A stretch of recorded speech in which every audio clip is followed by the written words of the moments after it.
I've got a big tip for the government.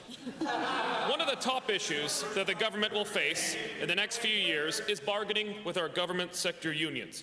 So I noted with interest that yesterday the Premier hired a new chief advisor on labour negotiations. He will advise the government on labour negotiations with government unions like AUPE. The problem is that as of this morning, he is still listed on the AUPE's website as one of their chief negotiators.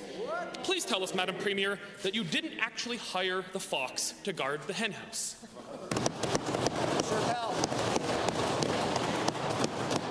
Thank you, Mr. Speaker, and to the member for the question. The member says that he's got a big tip. That's exciting, and I'm sure that the service industry will be very happy to hear that next time he enters into a restaurant.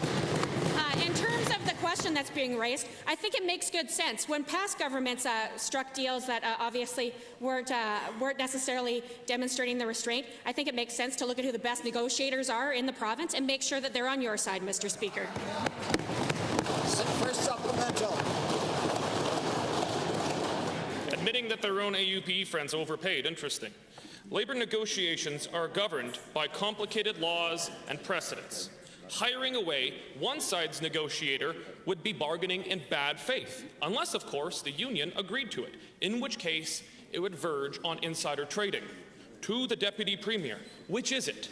Did the government make the mother of all labour code violations, or is the government's negotiations with AUPE a sham?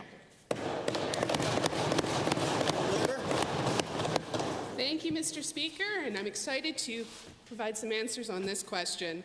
Our government was very pleased to be able to hire one of the best negotiators available. This is someone who has experience on both sides, working for management as well as working for labour unions.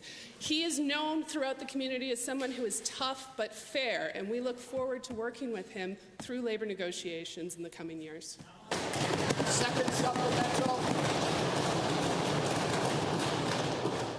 Playing both sides against taxpayers is an interesting definition of good value. Mr. Speaker, Albertans won't put up with sham bargaining, given the Premier's chief advisor on labour negotiations appears to be in a gross conflict of interest.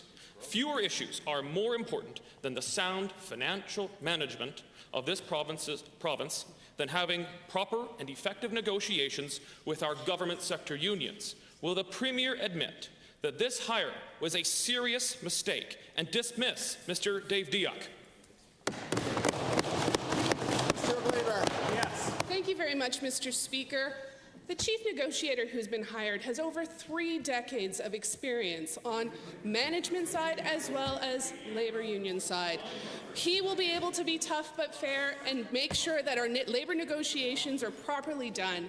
My role as Minister of Labour, as a regulator, is to make sure that that stays the case. And we know that during these challenging times, this labour negotiator will be able to work soundly with all parties.